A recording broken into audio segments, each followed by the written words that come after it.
Anda kembali menyaksikan Nusantara Economic Updates dalam segmen khusus Business Bites bersama saya Lenggracia.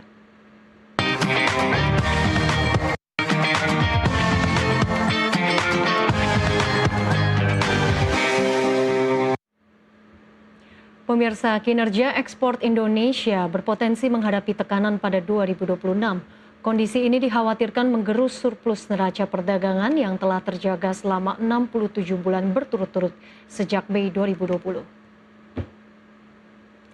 Chief Economist BCA, David Sumual menilai tekanan dipicu normalisasi permintaan negara mitra dagang utama, khususnya Amerika Serikat setelah sebelumnya terjadi pembelian besar-besaran akibat kekhawatiran tarif resiprokal. Akumulasi stok barang di Amerika Serikat membuat permintaan impor diperkirakan melambat pada kuartal awal tahun 2026, seiring harga komoditas global yang belum bergerak signifikan. Data menunjukkan ekspor Indonesia pada November 2025 turun 6,6% secara tahunan menjadi 22,52 miliar dolar Amerika Serikat. Penurunan terjadi di seluruh sektor, terdalam terjadi pada migas dan pertambangan non-migas. Tekanan juga datang dari China, mitra dagang utama Indonesia yang pemulihan ekonominya masih tertahan dan berpotensi menekan permintaan komoditas unggulan seperti nikel dan batu bara. Meski demikian, pemerintah tetap optimistis. Kementerian Perdagangan menargetkan pertumbuhan ekspor 2026 sebesar 7,09% ditopang implementasi sejumlah perjanjian dagang yang mulai berlaku penuh di tahun depan.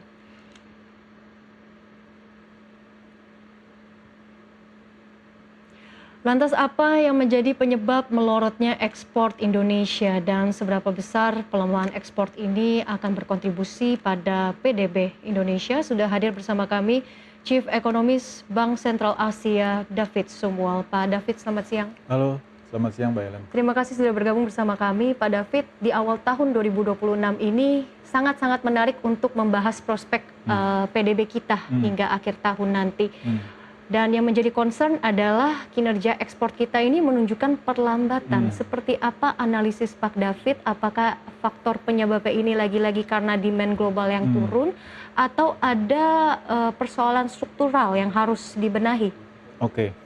Ya, kalau dilihat Januari sampai November total ekspor itu 256 miliar dolar. Jadi dibandingkan 2024 masih tumbuh 5,6%. Jadi kalau tahun 2024 yang lalu kan tumbuhnya hanya 2,3%. Sebenarnya kalau sampai November itu akumulatif, yaitu masih tumbuh 5,6%. Namun kita lihat di November tadi sesuai data memang mulai ada perlambatan ekspor kita. Jadi ya kalau kita lihat seperti saya sampaikan sebelumnya juga bahwa ini kelihatannya import Amerika Serikat terutama ini mungkin tidak akan sekuat sebelumnya. Karena mereka memang kan mengantisipasi tadi ya penerapan tarif yang memang bisa dibilang nih mundur terus ya. Tadinya kan deadline-nya bulan September mundur ke Oktober, November sampai sekarang belum diterapkan. Tarif efektif sebenarnya secara global itu masih sekitar 10,6%. Jadi artinya memang ada front loading ya, ada front running dari importir Amerika Serikat yang membuat ekspor kita juga kuat. Ya. Jadi ekspor kita ke Amerika kuat, ke negara mitra-mitra dagang kita sampai bulan Oktober itu juga masih sangat kuat. Ya. Tapi mulai November memang sudah ada gejala perlambatan dan kemungkinan di kuartal 1 ini juga tidak akan sekuat di kuartal 4 atau kuartal 3 tahun lalu. Jadi kita melihat ekonomi China juga kelihatan melambat dan tahun ini kami proyeksikan akan masih melambat ya, mungkin hanya bisa tumbuh 4,2%, tahun lalu sekitar 4,6-4,8%. Amerika masih relatif stabil, sekitar 2%. Eropa ini juga kita lihat pertumbuhannya akan sedikit melambat. Itu kenapa juga kita memproyeksikan dolar indeks pun akan sedikit menguat tahun ini ya, skenario base case-nya ya. Karena Amerika kelihatan masih bertahan pertumbuhannya dibandingkan negara-negara lain. India juga salah satu tujuan ekspor kita ini juga kelihatannya masih stagnan ekonomi. Kita banyak mengekspor ke sana kan produk-produk komoditas ya, seperti salah satunya ya pasti CPO. Kalau China seperti apa Pak David? Ya China ini tentu kan tujuan akhir produk China tuh ke Eropa dan Amerika juga. Dan kalau kita lihat ekonomi domestiknya China juga belum begitu kuat. Jadi tadi saya sampaikan mungkin untuk tahun ini akan melambat pertumbuhannya. Karena tadi ya sebelum periode November itu banyak yang akumulasi. Akumulasi import ya, dan mereka masih ada persediaan barang ya, baik di Amerika maupun di China. Dan sektor domestik mereka, consumption mereka, termasuk juga sektor properti mereka juga 2 tahun terakhir ini masih kecenderungan melambat. Jadi kelihatannya untuk daya dorong kita harus coba juga diversifikasi ya tujuan ekspor. Yang saya pikir potensial salah satunya tentu Eropa, karena ada perjanjian EU-CEPA ya dengan Eropa yang mungkin segera diratifikasi mungkin akhir tahun ini atau tahun depan. Oke, Pak David, ekonomi kita kan diproyeksikan ini tumbuh di kisaran 5%, masih relatif stabil. Nah, kalau misalkan perlambatan ekspor ini masih terus berlanjut, let's say sampai di akhir semester 1 tahun 2026 ini akan seperti apa ini pengaruhnya ke PDB growth kita? Ya, yang paling dikhawatirkan tentu kan ekspor komoditas utama kita seperti CPO, batubara. Batubara itu sekitar 24 billion ya. Sedangkan CPO itu sekitar 10 billion dan karet. Nah, 3 komoditas utama ini yang kita khawatir mungkin bisa saja ada perlambatan ya. Nah, kita mungkin perlu ada antisipasi dari sektor lain, manufaktur yang lain, dan juga selain diversifikasi produk, tentu diversifikasi tujuan ekspor ya. Karena ini kan tadi seperti disampaikan sudah lebih dari 60 bulan kita trade surplus. Nah, ini tumpuan kita sebenarnya untuk pertumbuhan. Nah, di mana tahun ini kita tahu sendiri di semester 1 kan belanja pemerintah tidak begitu kuat. Investasi juga tumbuhnya ya stabil aja ya. Nah, yang membantu sebenarnya untuk tahun lalu itu ekspor. Net ekspor yang lebih baik dari perkiraan. Oke, jadi ekspor kontributor utama begitu ya, Pak David? Kontributor utama sebenarnya kalau secara porsi ya pasti konsumsi dalam negeri. Tapi dari sisi pertumbuhan memang ekspor ini masih jadi andalan. Maksudnya kontributor utama yang bisa jadi booster untuk PDB kita mungkin ya bisa kita andalkan. Dan memang kalau bisa dikatakan berarti apakah ini sifatnya perlambatannya lebih ke cyclical atau seperti apa? Saya melihat sih harusnya cyclical ya. Karena kan ekspor Indonesia itu masih kebanyakan komoditas. Nah, mungkin sampai semester 1 tahun ini kelihatannya masih relatively slow nih pertumbuhan global ya. Jadi saya belum melihat ada potensi tumbuh lebih kencang untuk pertumbuhan global, sehingga ekspor kita yang terkait dengan SDA ini masih mungkin so-so aja. Mungkin untuk beberapa komoditas mungkin masih melanjutkan penurunan ya kalau dari segi harga.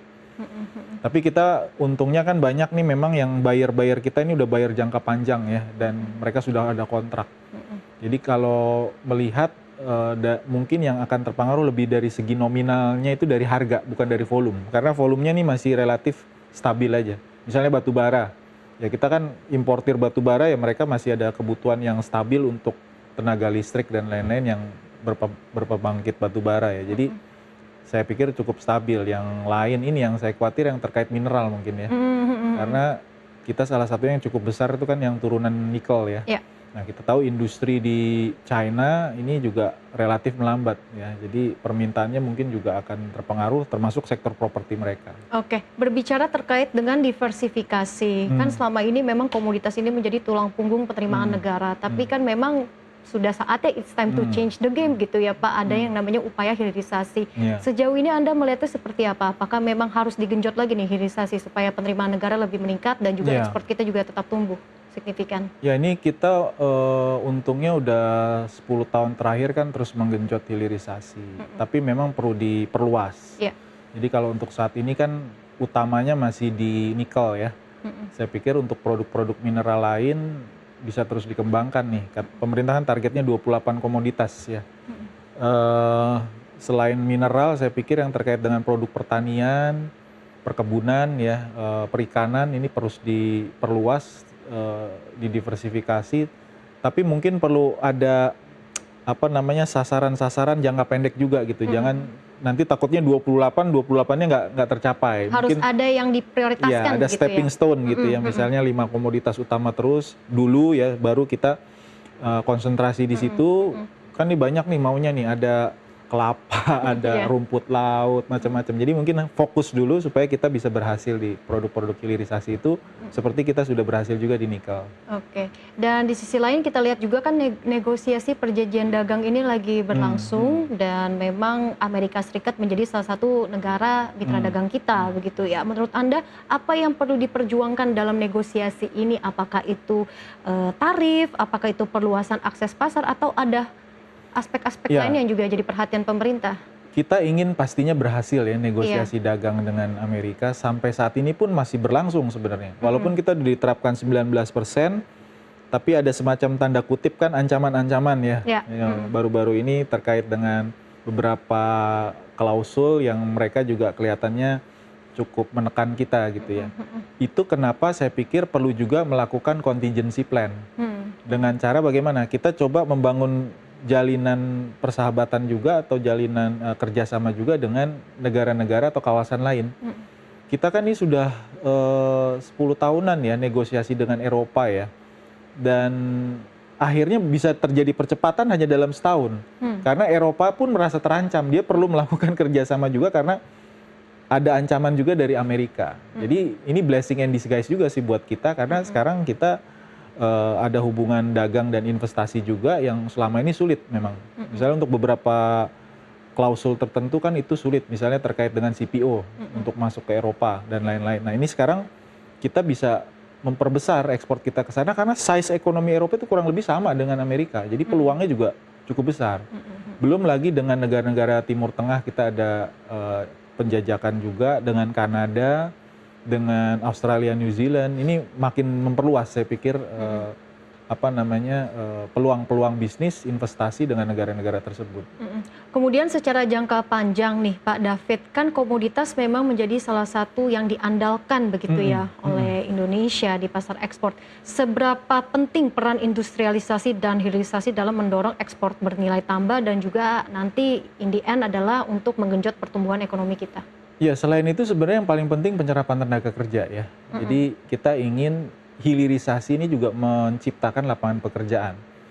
Jadi perlu juga kita dorong nih sektor-sektor selain, kalau mineral ini saya pikir bagus hilirisasi, tapi kalau dari sisi penyerapan tenaga kerjanya memang mungkin ada sektor-sektor lain yang lebih kencang lagi penyerapan tenaga kerjanya ya, yang lebih padat karya ya. Jadi saya pikir yang terkait perkebunan, pertanian, perikanan ini salah satu yang bisa diperkuat juga ya. Dan pasar ekspornya juga luas. Jadi semua manusia di dunia kan butuh makanan ya. Jadi saya pikir peluangnya juga cukup kuat. Salah satunya kopra memang. Dulu kita nomor 1 eksportir kopra. Tapi terakhir ini udah mulai disalip oleh Filipina, negara-negara lain yang juga kuat. Produk-produk buah-buahan, perkebunan itu juga peluang yang cukup besar. Ya kita tinggal packagingnya, ya ini hilirisasi, proses hilirisasi. Jadi kalau kita jual mentah itu kan nilai tambahnya sepersekiannya ya, kalau kita bisa jual dengan produk jadinya. Baik, baik. Pak David, dialog semakin menarik tapi kita harus jeda terlebih dahulu. Pemirsa, Nusantara Economic Update akan kembali sesaat lagi. Exchange. This document is the official.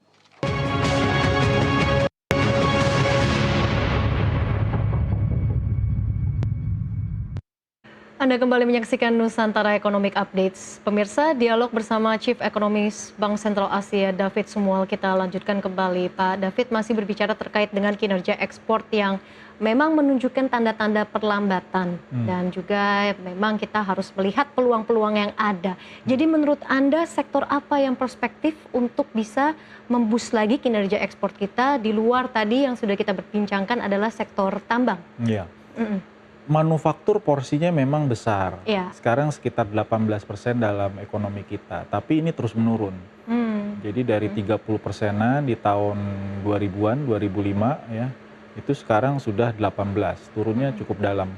Dan saya pikir mengandalkan penyerapan tenaga kerja dari sektor manufaktur ini agak sulit karena arahnya sekarang untuk manufaktur itu ke robotisasi, mekanisasi, otomatisasi. Jadi penyerapan tenaga kerjanya rendah bisa dibilang ke depannya ya. Sekarang mungkin untuk beberapa subsektornya masih cukup tinggi, misalnya tekstil, pakaian ya, sepatu dan lain-lain. Tapi ke depan saya pikir ini makin luas ya penggunaan robotisasi dan otomatisasi ini. Sehingga untuk sektor manufaktur ini juga saya pikir kurang bisa diandalkan untuk penyerapan. Karena penting nih, kalau kita nggak ada penyerapan tenaga kerja, daya beli kita bisa terpengaruh. Ya. Dan kita masih mengalami demographic dividend ke depan nih, masih butuh lapangan pekerjaan. Jadi saya pikir sektor seperti tadi saya sampaikan, pertanian, perkebunan, peternakan, perikanan ini masih labor intensif sebenarnya. Dan peluang ekspornya masih cukup besar. Apalagi tadi terbuka peluang ke Eropa dan Timur Tengah dan seterusnya, Kanada dan seterusnya. Jadi saya pikir, dan ini porsinya cukup besar, 15% dari ekonomi kita. Tapi sayangnya untuk tahun ini tumbuhnya hanya sekitar 2%. Jadi jauh di bawah pertumbuhan nasional untuk sektor-sektor tersebut. Selain itu tentu jasa ya. Jasa ini penyerapan tenaga kerjanya juga lumayan besar ya. Jasa ya di luar jasa keuangan kan banyak jasa-jasa lain termasuk juga industri kreatif. Industri perfilman kita sudah mulai go internasional, saya perhatikan laku di ASEAN paling tidak ya. Nah, ini perlu terus didorong saya pikir. Ekonomi kreatif begitu ya? Ya, itu satu hal yang bisa juga menyerap tenaga kerja besar. Apalagi belakangan ini kan target pertumbuhan 6%, kemudian untuk yang 8% dalam beberapa tahun ke depan ini kan sangat menjadi optimisme dari target pemerintah. Apakah target ini cukup realistis Anda lihat? Kalau tahun ini sih seperti juga tahun lalu saya sampaikan sangat tidak realistis untuk mencapai 8%. Ya. Karena kita juga harus ingat salah satu hal yang harus kita perhatikan agar tumbuhnya lebih mudah ke arah 8% tadi adalah bagaimana melakukan efisiensi dan juga meningkatkan produktivitas kita. Kita tahu angka ICOR kita tuh masih 6,3. Sedangkan negara-negara tetangga lain itu 3 sampai 4. Jadi kita butuh 6 unit modal untuk mendapatkan satu output. Jadi besar sekali modal yang dibutuhkan untuk 1% pertumbuhan aja. Negara lain hanya butuh 4 atau bahkan 3. Jadi kita disuntik modal 6 baru dapat 1. Mereka hanya butuh disuntik 4 atau 3 dapat 1. Nah, ini kuncinya di efisiensi masalah-masalah struktural di lapangan sehingga investasi lebih kuat dan bisa menggerakkan ekonomi lebih kencang. Jadi ICOR-nya harus diturunkan dulu. Kalau ICOR-nya masih 6, kita dapat 60 billion dollar, ya cuma dapatnya 1%-nya. Jadi 10%-nya maksud saya. Jadi ya saya pikir nggak efisien jadinya untuk mendorong pertumbuhan, itu satu. Yang kedua tentunya pemerintah ingin mendorong belanja ya. Tentunya belanjanya yang berkualitas, tentunya yang bisa memberikan daya dorong buat pertumbuhan. Ya. Lalu kuncinya sebenarnya utamanya investasi sih. Kalau mau tumbuh ke arah 6%, 7%, bukan semata-mata kebijakan moneter dan fiskal. Jadi kebijakan moneter dan fiskal itu ada batasnya. Kalau kita terlalu genjot juga yang ujung-ujungnya nanti bisa mendorong ekonominya kepanasan ya. Jadi defisit transaksi berjalan kita membengkak. Nah, kapasitas ekonominya ini yang harus kita kembangkan dulu sebenarnya. Jadi menurut Pak David, dari sisi kebijakan dan moneter, langkah apa yang perlu dipersiapkan pemerintah? Ya, saya pikir kalau dari sisi fiskal dan moneter seperti saya sampaikan tadi terbatas. Kalau kita turunkan suku bunga terlalu dalam, tadi ujung-ujungnya pengaruh ke rupiah. Jadi perlu ada penyesuaian. Saya pikir harus di sektor di kebijakan di luar itu juga yang harus kita dorong ya, kebijakan perdagangan, investasi, kemudahan perizinan yang kaitannya dengan masalah-masalah di lapangan yang sifatnya ini masalah struktural di sektor real sebenarnya. Lebih adaptif dan akomodatif gitu ya maksudnya? Iya, karena kita ini kan bersaing. Pengusaha itu ketika dihadapkan pilihan, misalnya saya mau investasi di Vietnam atau di Indonesia, mana yang lebih efisien, mana yang lebih mudah, mana yang lebih cepat. Mereka kan selalu itu. Kita dari moneter, fiskal kan negara, peran negara terbatas. Kalau dari sisi fiskal kita lihat dari sisi ya kalau kita mau dorong lewat utang juga kan pembayaran utang terhadap total pendapatan kita aja sekarang sudah 19%. Dari 5-6 tahun lalu hanya 14%. Jadi penggunaan utang juga terbatas saya pikir daya dorongnya ya. Jadi kuncinya ada di investasi. Di investasi dan ujung dari investasi ini nanti kita berharap net ekspor kita akan meningkat ke depannya. Nah, berkaca dari kondisi sekarang nih Pak David, rupiah melemah dari akhir tahun 2025 sampai di awal tahun 2026 ini. Sementara dolar ini semakin menguat dan tentunya sebetulnya kalau kita perhatikan ada sih yang diuntungkan dari sini, eksportir yang memang berbasis dolar begitu. Tapi kalau berlangsung terlalu lama ini impactnya ke pertumbuhan ekonomi akan seperti apa dengan pelemahan nilai tukar rupiah kita? Ya, kita melemah sekitar 3% sebenarnya masih relatif cukup oke lah ya, Iya. nggak terlampau lemah, nggak terlampau kuat juga. Karena kalau terlampau kuat juga daya dorong terutama buat daya saing ekspor kita juga bisa terganggu ya. Jadi saya pikir selama dia relatif stabil, bisa dijaga dalam range yang menarik buat eksportir dan importir, saya pikir nggak ada masalah. Yang paling dikhawatirkan itu sebenarnya kalau pelemahannya secara signifikan ya dalam waktu singkat sehingga membuat eksportir maupun importir jadi ragu nih dalam melakukan decision making ya. Ini saya mau import barangnya sekarang apa tunggu dulu nih rupiah lebih kuat ke depannya, atau dari sisi eksportir saya lepas sekarang nggak dolarnya atau nanti aja nih, takutnya nanti rupiah tambah lemah gitu Iya. kan. Jadi ya saya pikir asal dijaga dalam posisi yang stabil dan juga mungkin sampai saat ini kita masih butuh investasi portofolio. Karena FDI-nya ini belum kuat. Ekspor juga ya ini kan sangat siklikal tadi seperti disampaikan. Jadi kalau misalnya ada pelemahan permintaan global ya ekspor kita juga terpengaruh. Jadi sejauh ini sih kita masih butuh investasi portofolio di saham, obligasi, SRB ini masih dibutuhkan. Ya, jadi saya pikir juga dari sisi yield juga ya harus diberikan return yang menarik juga ya supaya tetap menambal paling tidak transaksi berjalan kita masih bisa positif atau netral lah tahun ini. Tapi ada tidak risiko-risiko yang perlu dicermati dari pelemahan nilai tukar rupiah yang kita tidak harapkan mungkin bisa Ya, berlanjut hingga nanti gitu? paling sulit itu diprediksi memang kondisi global yang Iya. pasti ya, karena kita small tapi open ekonominya.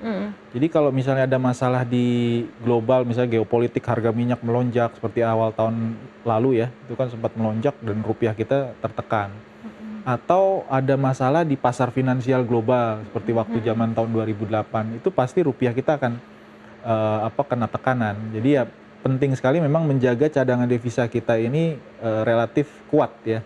Sehingga sewaktu-waktu Bank Indonesia juga bisa melakukan stabilisasi. Misalnya. Menurut Pak David dari analisa Anda, apakah posisi cadef kita masih Sangat terbilang baik, aman? sekarang Masih baik? 156 billion sangat baik posisinya ya sekitar 6 bulan import ya. Dan masih cukup untuk pembayaran utang jangka pendek juga. Tapi ya perlu dipertebal terus dan juga ya utamanya kita berharap investasi langsung ya lebih banyak lagi juga sehingga neraca pembayaran kita makin baik. Oke. Jadi dari posisi cadef yang relatif aman, kemudian juga target APBN ini kan juga sudah tercapai ya, cukup relatif stabil untuk di tahun 2025 ini. Anda melihat untuk outlook PDB kita di tahun 2026 ini akan seperti apa? Ya ini range-nya cukup lebar sih kalau Iya. dari prediksi kami ya. Ya kita bisa mengarah ke 5,5% asalkan jangan hanya mengandalkan fiskal dan moneter saja ya, saya pikir ya. Tapi ya kalau ada persoalan global, paling tidak kita juga masih ada buffer supaya pertumbuhan kita juga jangan terlampau lemah. Jadi kita masih memperkirakan ya antara 4,9 sampai 5,5 lah pertumbuhan tahun ini. Kalau ada extra effort bisa ke arah bias atas. Tapi kalau misalnya memang kondisi globalnya challenging ya mungkin mengarah ke bias bawah gitu. Oke, Pak David, mungkin ini menjadi pertanyaan terakhir saya. Agar target pertumbuhan ekonomi 6% atau mungkin 8% dalam beberapa tahun ke depan, reformasi ekonomi apa yang perlu dipercepat? Sebenarnya kalau dari segi aturan udah cukup banyak yang keluar ya. Terakhir kan ada Perpres 28 tahun lalu ya. Tapi mungkin implementasi di lapangan ini masih sering dikeluhkan oleh banyak kalangan, pengusaha. Saya juga kan di asosiasi ya. Itu saya dengar semua lah keluhan-keluhan mereka. Ya ini memang persoalan birokrasi ini memang perlu penguatan ya. Saya pikir dengan sekarang banyak teknologi juga bisa dilakukan hal-hal yang tadinya memang perlu waktu lama ya. Tapi dengan teknologi digitalisasi saya pikir ini bisa mempercepat juga proses-proses perizinan dan lain-lain sehingga bisa lebih kuat lagi untuk dari segi investasinya. Baik, Pak David, terima kasih untuk penjelasannya dan insight-nya di Nusantara Economic Updates pada siang ini. Sekali lagi terima kasih Pak David Sumual, Chief Economist Bank Sentral Asia atas waktunya bersama kami di Nusantara Economic Updates. Sehat dan sukses selalu untuk sukses, Pak David. ya. Dan pemirsa, dialog tadi sekaligus menutup perjumpaan kita hari ini. Saya Lenggrasia pamit undur diri. Sampai jumpa.